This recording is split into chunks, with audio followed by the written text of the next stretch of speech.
Hi, I'm Bill Patton with 720 Degree Coaching, and it's my pleasure to have on the show here Lisa Stone of Parenting Aces. And what we're going to do is we're going to get into what is Parenting Aces. We're going to talk a little bit about the history of that, and we're also going to talk about what's coming up in the future here. Even what was on the burner before our current situation, and then we'll get into what kind of things ought we be doing during this time, that when we have a little bit of a downtime. So Lisa, how are you doing? Welcome to the show. Thanks, Bill. I am hanging in there just like everybody else, and taking things day by day, moment by moment, getting new news constantly, as we all are, and just trying to figure things out, trying to keep a positive attitude and keep everybody that I love safe. Yeah, that's great. And it's really such an important time to check on people and make sure everybody's doing all right, because For sure. you never know. And it's a really good time to really listen closely to what people are saying in their tone of voice. Yes. So, all right. So let's dive right into what is Parenting Aces for those who haven't heard of it, because I'm thinking there are probably two groups of people here who are going to be listening to this, and that is people who've never heard of Parenting Aces and people who sort of are aware of it but don't realize, what is the value that it brings. So, what is it? Well, it's a website, it's a podcast, it's a YouTube channel, it's a Facebook page and group, it's an Instagram feed, it's a Twitter feed, and basically it is a resource for tennis parents of kids who are playing competitive tennis at either an entry level, an intermediate level, a high level, who have goals related to their tennis, whether that be playing on the high school team, playing at the collegiate level, playing professionally, or just continuing to play lifelong, as we hope all of them will do. And really, it was born out of necessity, as most good things are, I think, in the world, and was one of those things that came about because when my child, who has now graduated from college, was in the junior tennis world, we were trying to find resources, trying to find help and guidance to help him reach his goals. And the information was just not there for us. And so I started compiling data, information, resources, and putting them all together onto parentingaces.com, which then led to the Parenting Aces podcast. And we are now in our 9th year. Okay, so basically it's mainly serving competitive players, new and also competitive players who have some skin in the game and they've been there for a while, but things are changing. Yes. And so how does Parenting Aces help out the new families that are competing? Well, we have a big old link right on our homepage for people that are brand new to the sport that has a bunch of resources and articles and podcasts and links for people who are brand new to the game. And I am here as a resource. And let me just back up a second. And people may want to know what gives me credibility, what gives me the expertise to be here talking to you. And my expertise is that I've gone through the process. I had a kid who started at a very young age taking tennis lessons, falling in love with the game, continuing to play through junior tennis, through college recruiting, played 2 years of college tennis, and then decided to hang up his racket. He was done. So I've seen the game, I've seen the parenting of the game from a variety of aspects, and have dealt with and faced personally and through consultation a variety of different scenarios. And so I don't claim to be an expert. I just am a voice and somebody who wants to give all the tennis parents out there a voice. Well, and that's a great thing. And so you're a conduit of information, so people can get connected to the information that they need.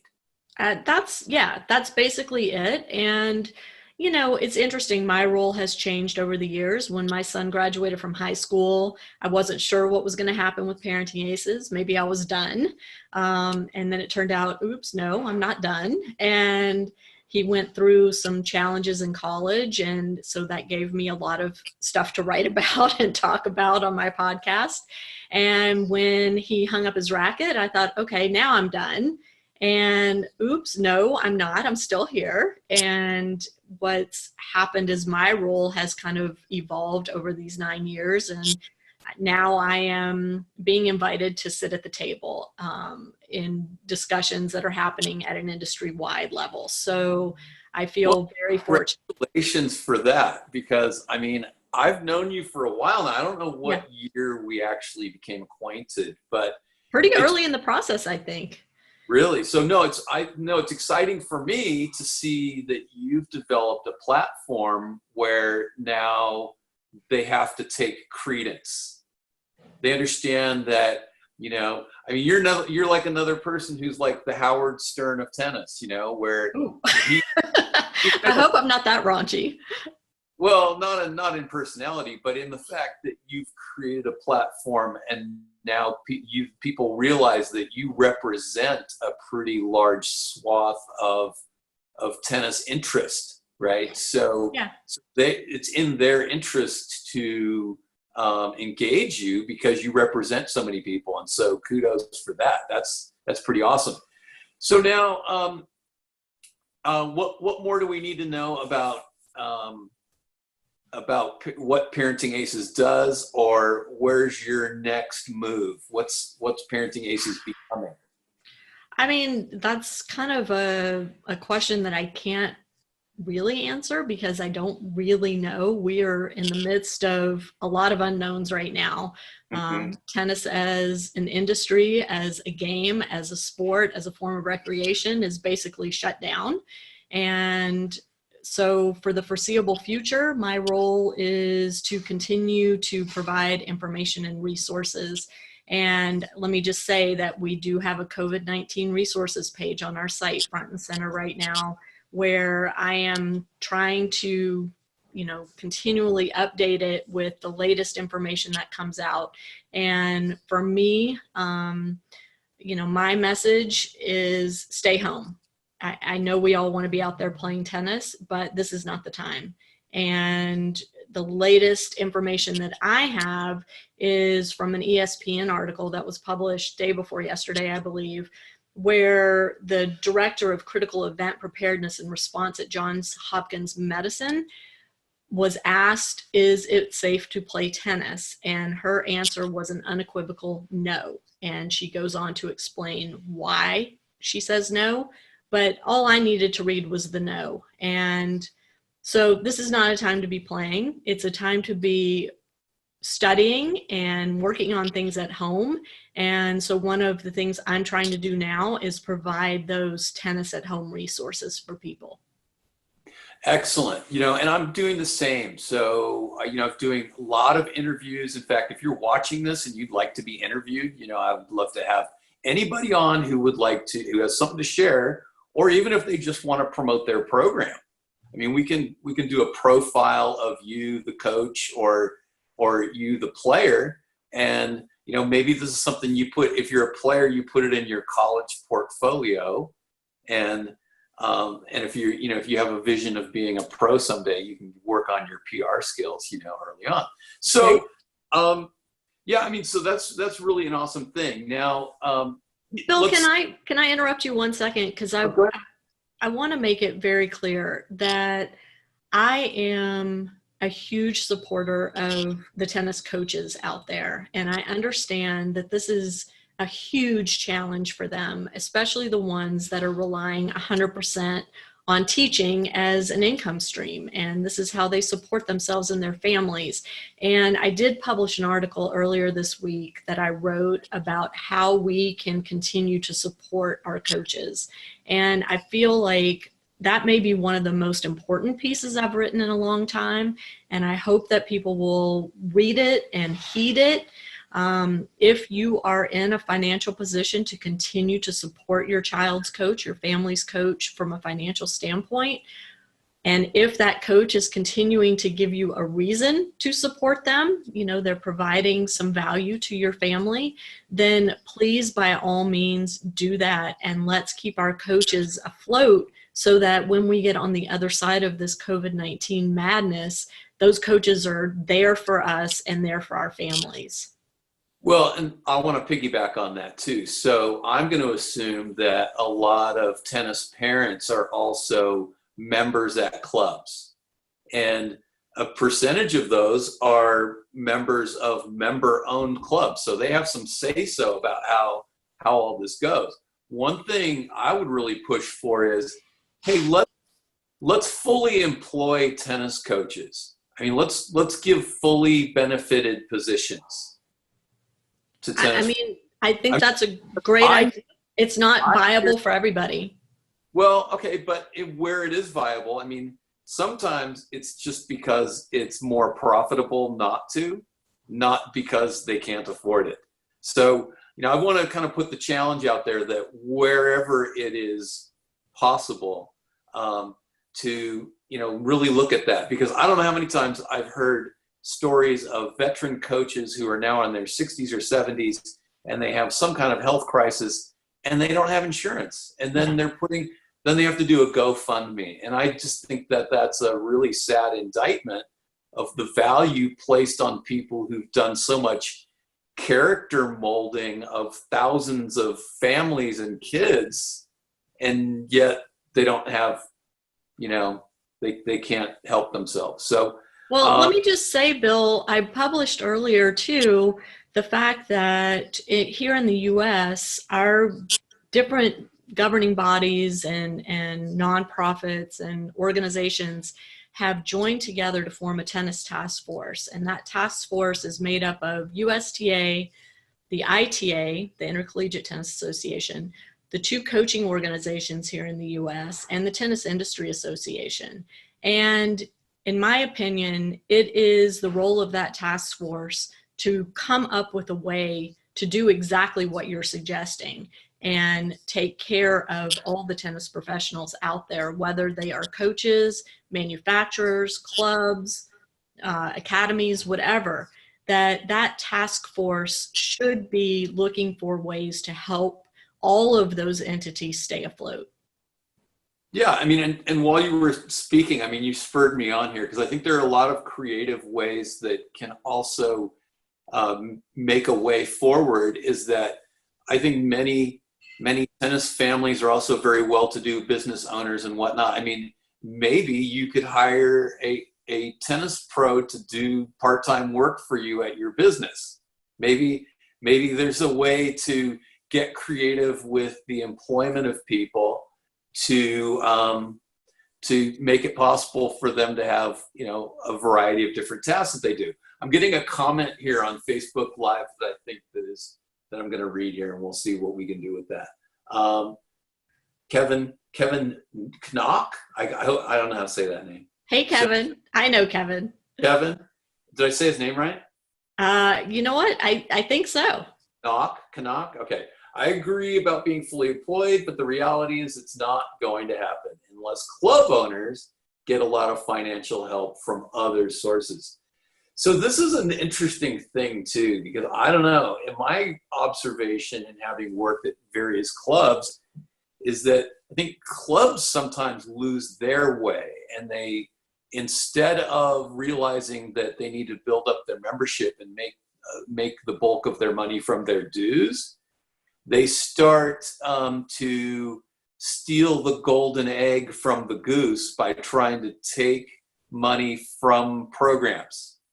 Well, here's the thing though, Bill. The club that I belong to here in Orange County is closed by mandate of the governor, and right. Has sent weekly emails, maybe more than weekly, alerting the membership as to what's going on. And one of the things that they sent out early in this whole deal was that they were continuing to pay their employees and that they were suspending dues. So that's a financial conundrum right there.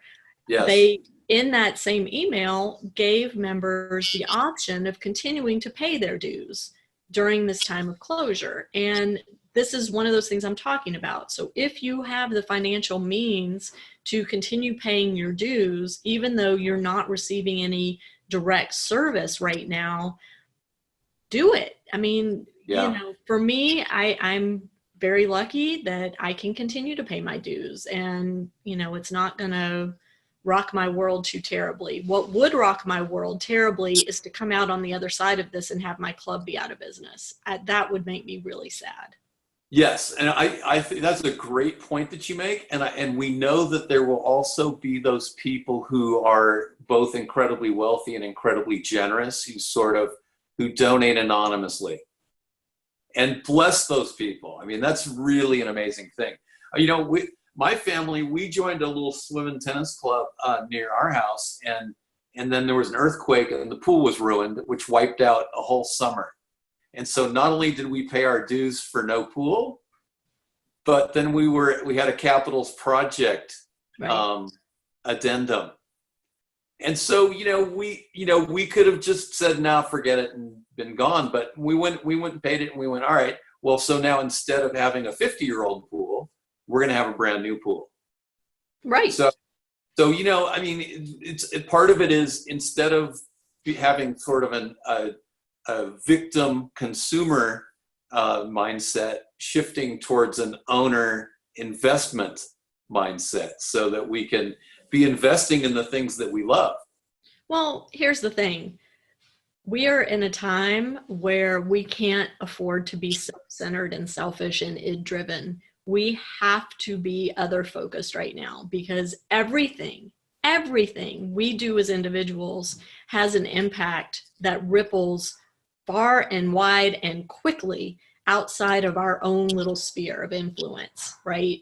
I mean, and this is where I'm getting very frustrated on social media that people don't seem to be getting that.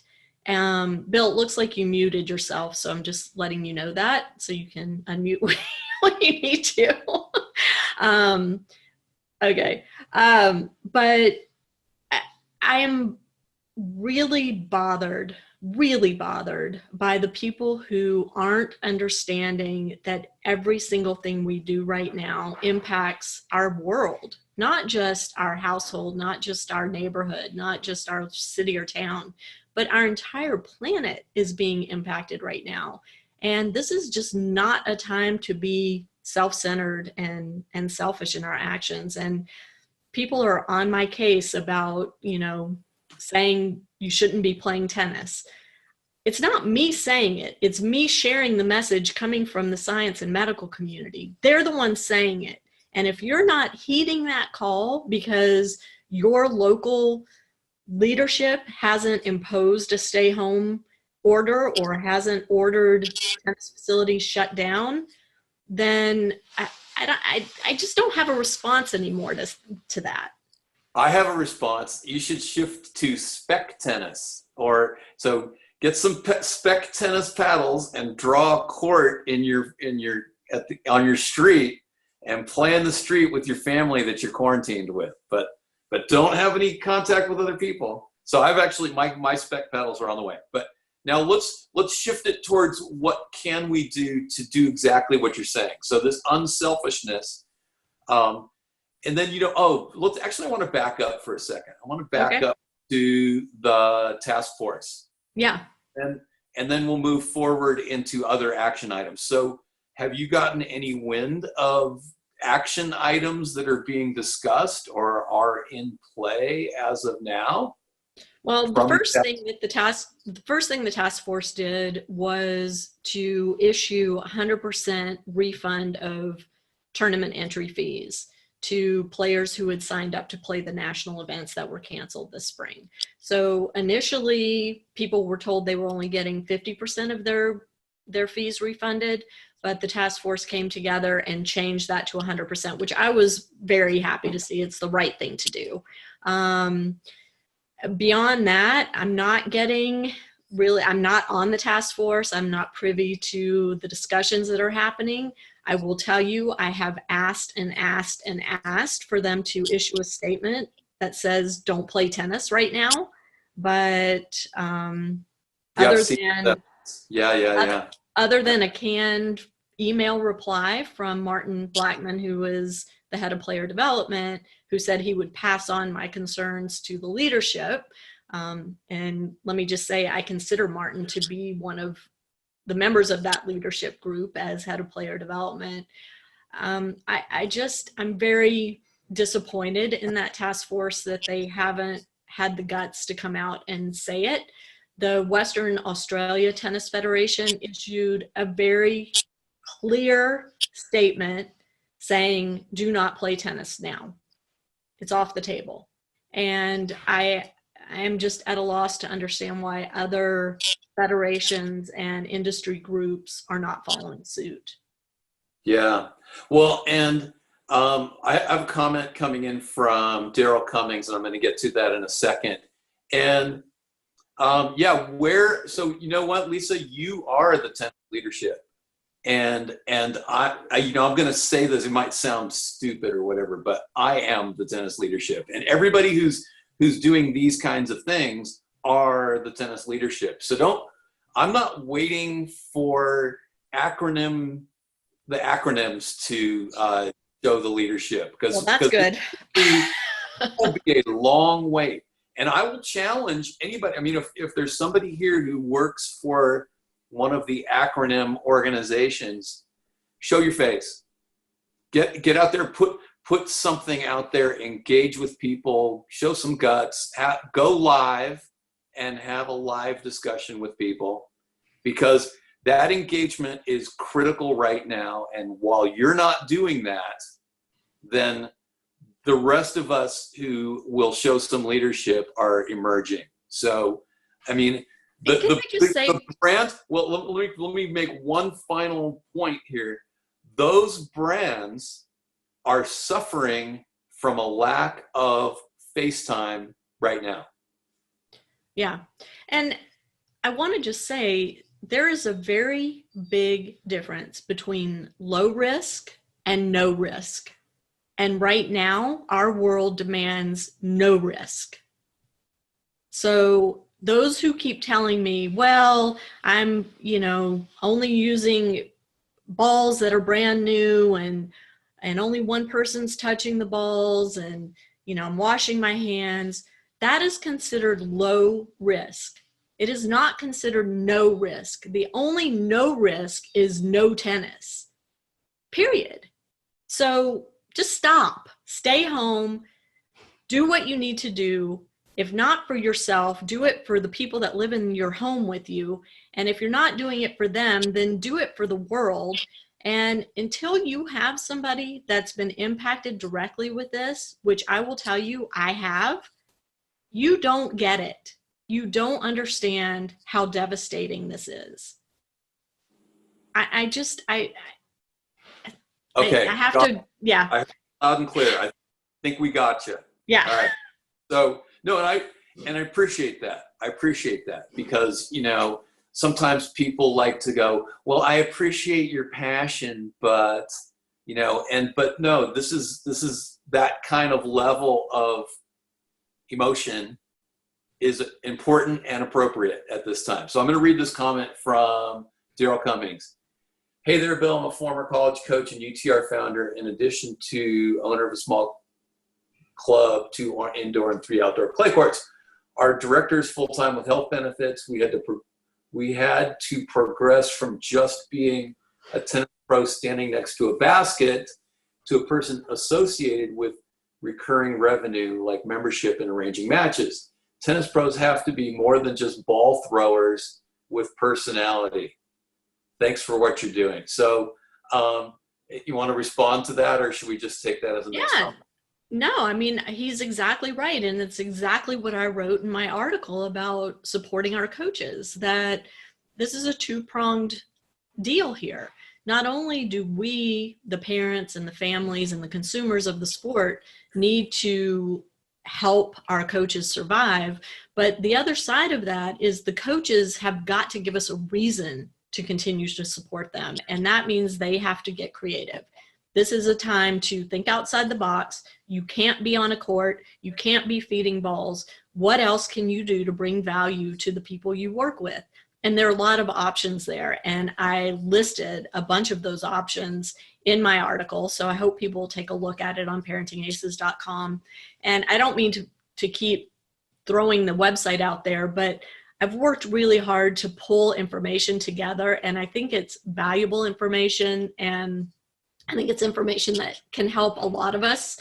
So I hope people will at least take a look at it. And you know, these coaches, I mean, Bill, you're a tennis coach. Look at you. You're here doing Facebook Live videos. You're doing all sorts of other content building. You're providing resources to the people you work with. This is what needs to be happening right now. And I'll give you a half an hour to stop that. What'd you say? I'll give you a half an hour to stop that. I mean, it's great that you're doing all those things, and it's what the coaches who are going to survive this are doing, right? The ones who aren't getting creative right now, those are the ones that aren't going to be around when this is over. Well, and I have a little anecdote. So I know someone who fancies themselves to be, you know, a major leader in the industry. And when I said exactly what you were saying, that the level of engagement, the value that you are as a person in their lives, and the investment that you've made in honing your craft so that those lessons are an incredibly valuable thing for people, then that person called me a clown. Okay. So we have this, there's this fringe of people that, you know, I don't know, they're just not understanding that message. How do we bridge that gap? How do we kind of get people to realize that it's more than just the tennis? I don't know, because frankly, as I said before, this is a black and white issue to me. There's no room for debate. It is what it is. And for those who are choosing not to believe it for whatever reason, you know, maybe they view this as a political thing, or I don't know.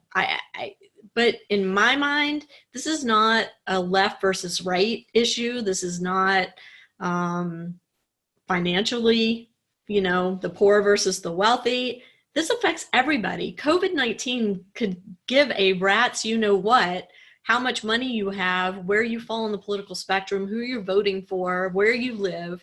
It just doesn't matter, right? We're all at risk of contracting this disease. So until we all get on the same page here, we're not going to put a stop to it. Our medical and science experts have been very clear that the best way to put an end is for everybody to stay home.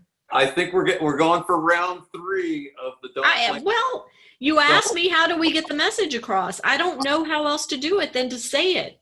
Yeah, no, we're good. I think, no, we've got the message loud and clear. And now what I want to do is kind of shift it. Let's shift it towards what can we be busy doing right now to make use of this month or more that we have in front of us. I mean, it just hit today that the ITF has canceled everything through the middle of July. Yep, Wimbledon's canceled. Okay. US Open, they're still discussing having it, but I can't so imagine. we've got more than a month at least. I mean, some people may be able to start hitting the courts in May. Maybe. We'll see what happens, right? Not playing tournaments, but they might be able to play tennis. All right, anyway, I'm not gonna argue about what time that's gonna be. Yeah. But in the intervening time, what can we be about? All right, and I'll start it off by saying we can do networking like this. Everybody can really spend time getting to know each other, and we can start sort of vision seeking together. So what's another really good thing that we can be about? I think education is a huge piece of this, and the coaches can be educating themselves on alternative ways of delivering their message, their information to their client base. You know, we are lucky, unlike the people during the 1918 epidemic. We have social media, we have technology, we have ways to stay connected to people, and we need to utilize those. And if you don't know how to use Zoom, or you don't know how to use Facebook Live or any of these other platforms, this is a great time to teach yourself. And all it takes is typing into Google, how do I fill in the blank? And Google will spit out all kinds of information for you that is available free of charge, so that you become better at delivering your message to your clients. Yeah. And then also, I'm going to say, maintain your sense of humor, because even in the midst of the horror of what England went through, you know, Winston Churchill encouraged people to laugh and smile and eat when you're hungry and sleep when you're tired, and go outside and enjoy your family when you get a chance, you know? So there was a meme, I don't know if you like those Scooby-Doo memes, but you know, it's like they got the bad guy's head is covered and they're like, who's behind this, right? And so then it was a coronavirus one. And so who's behind it? And they lift it up, and then the perpetrator is Zoom. Oh. So I thought that was amusing, because Zoom, I mean, what a great time to have created a product that people can take advantage of at this time. Well, and Zoom's been around for years, but a lot of people are just now discovering it and discovering how best to use it. And I'll tell you, in my own family, my kids are all adults now and each living in their own place. And so the way we're connecting with each other than our family group chat, is Zoom. You know, we get on Zoom together, the 5 of us, and it's a way to connect and talk about our day and what we're going through and laugh and do all those things, you know? And so, yeah, I mean, we are very blessed to be in an age where we have these resources available to us. And I think, you know, it's also, you mentioned networking, Bill. This is a great time to kind of develop a mentor-mentee relationship with somebody. And you can be on both sides of that, right? So if you're a coach that's been around for a while, it's a great time to find someone who is maybe new to the industry and take them under your wing and start mentoring them. At the same time, find somebody that you trust and that you look up to and ask them to mentor you.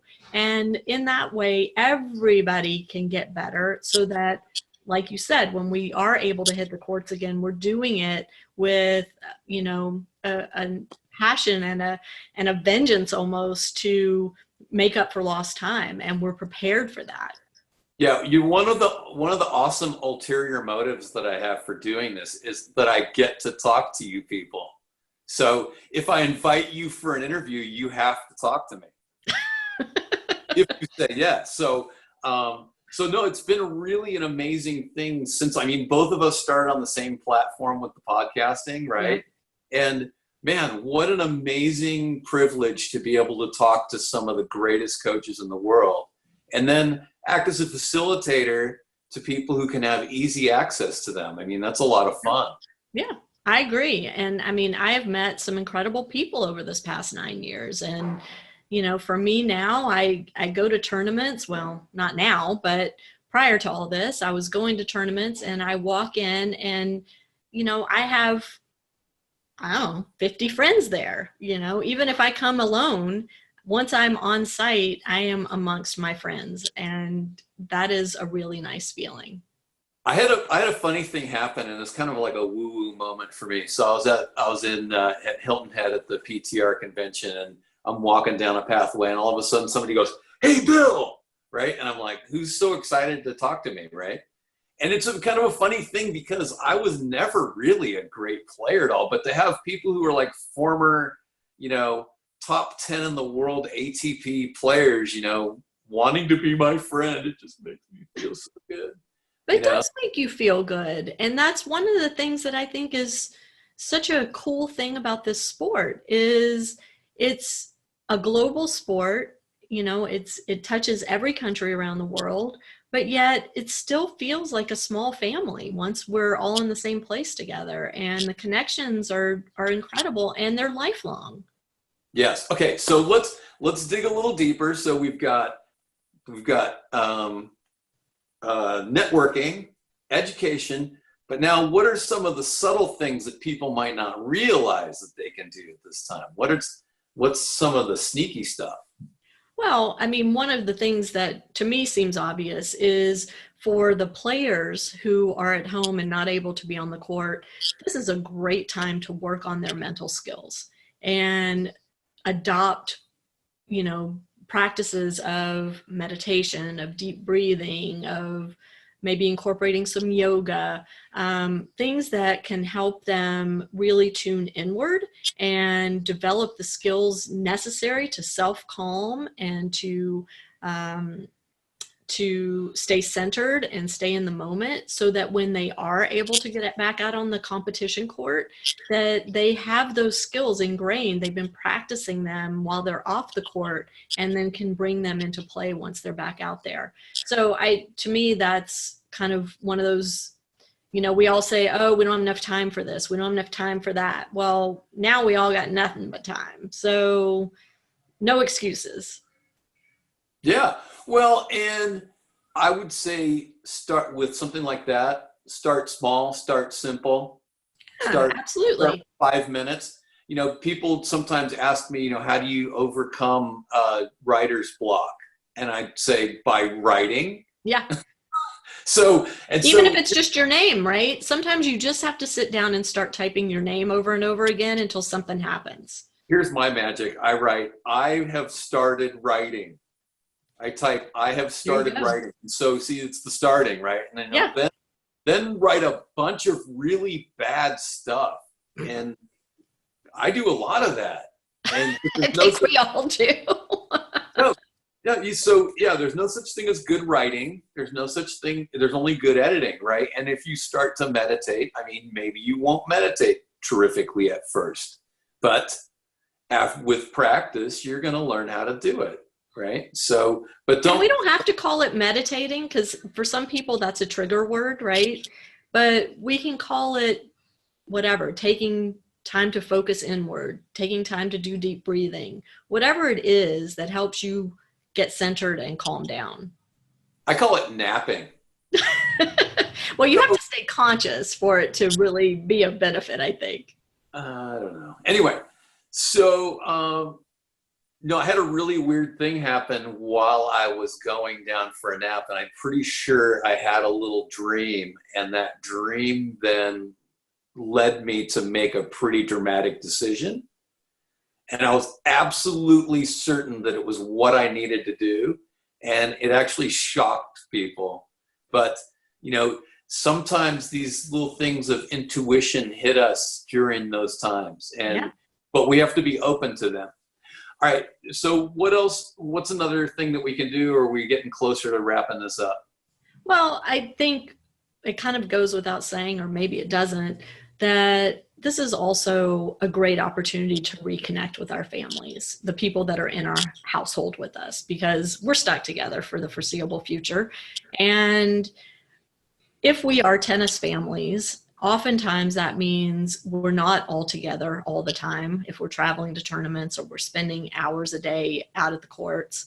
So why not use this time to really get to know each other and come up with some things to do as a family, whether it's playing cards or a board game, whether it's doing a craft project, whether it's creating lists of, you know, nonprofits or charities that you're interested in doing some work for, once we have the ability to do that. I just think they're, you know, are learning a new skill. It's funny because my oldest child is a really good cook. She, in fact, has a YouTube channel where she does cooking instruction. And we'll give a little plug to Queen of the Kitchen show. But All right. Okay. my son, my youngest, so I have three kids. My youngest is a newly graduated guy, graduated college in August. And he knows how to cook a few basic things, but he, you know, never really learned how to be a chef. And so through this process of all being stuck at home and our family chats and all of that, my son's learning how to cook.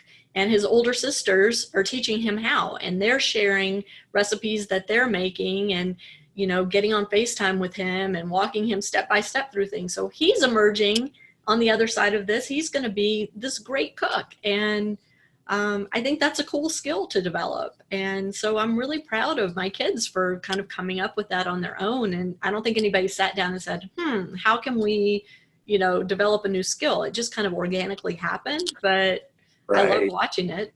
Well, and we've learned how to order stuff at Cheesecake Factory. So, yeah. Now you can always count on me to dumb it down a little bit, but now, no, that's outstanding, and it's funny because I've been doing a little more cooking than I would normally have done. But now, I want to, when you were saying that, I was also thinking that there's kind of a dark side to all this too, because unfortunately, some people are now trapped with their abuser, and some people maybe are the abuser and they have never really copped to that. So if and I want to really, look people in the eye here and go, hey, look, if you're in trouble, get yourself out of trouble. You might need to call somebody and get yourself out of trouble. And if you're the person with an anger issue, then deal with your anger issue or whatever it is. But all of that stuff is being forced on people right now. And I think we forget about that. We don't want to talk about it. But, and it could be people who are just so anxious and worried and depressed and angry about what's going on with their job. Well, sure. I mean, this is a scary time for everybody. And for some, it's scarier than for others. And, for people that don't have resources, don't have support systems, don't have basic needs being met, I can't even imagine how terrified they must feel. So I think it's important that we all keep things in perspective. And the fact that we can't be out on a tennis court hitting fuzzy yellow balls really is insignificant in light of all that. Yeah. So that statement right there, I think really brought it all home. So you want to do a little, what are our take homes?